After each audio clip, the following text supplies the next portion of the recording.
I thank all of you, and I especially thank Margot for traveling all this distance to be with us. We miss you greatly.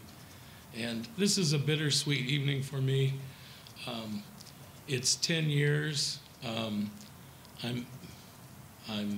at a point where it's difficult to leave, and at the same time, I know it's the right thing to do.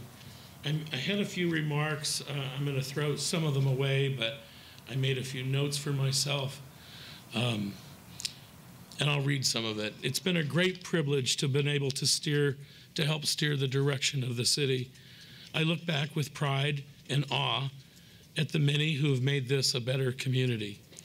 I'm lucky beyond measure to have made so very many friends during this decade-long journey, and thanks to you all. I leave this commission in good hands, nurturing hands, and I'm very happy to pass the torch.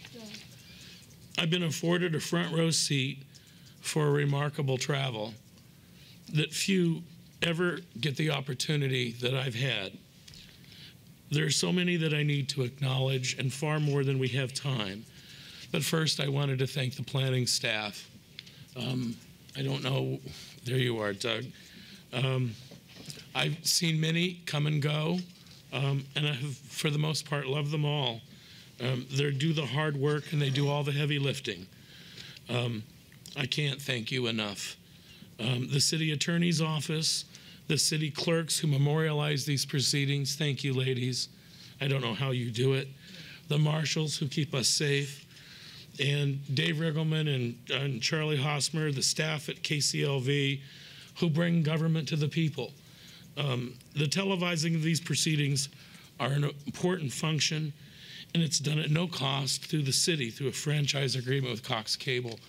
I go to the grocery store, and I can't tell you how many people say, hey, I saw where you guys approved that whatever, or denied a special use permit.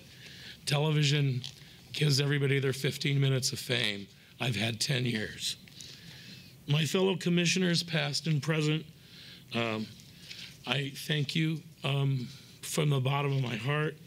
For the city council representatives, both past and present, who more often than not follow our recommendations and adopt our votes. But most importantly, I want to thank and acknowledge my heroes who have championed good development and fought against that is not.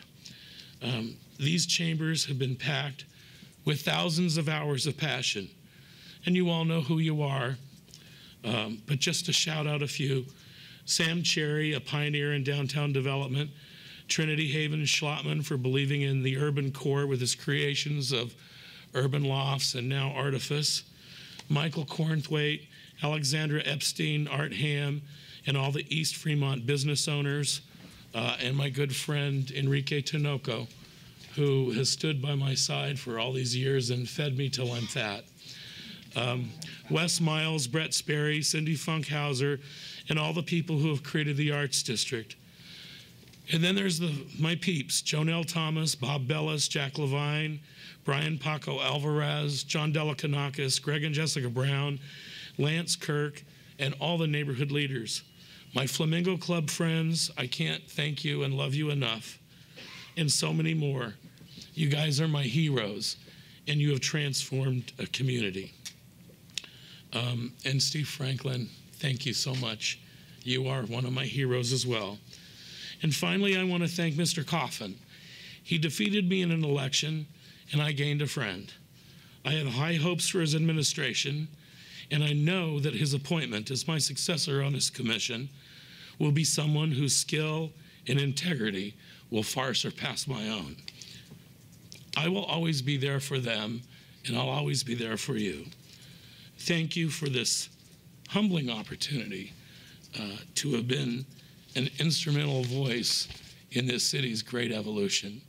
And my heart is so full.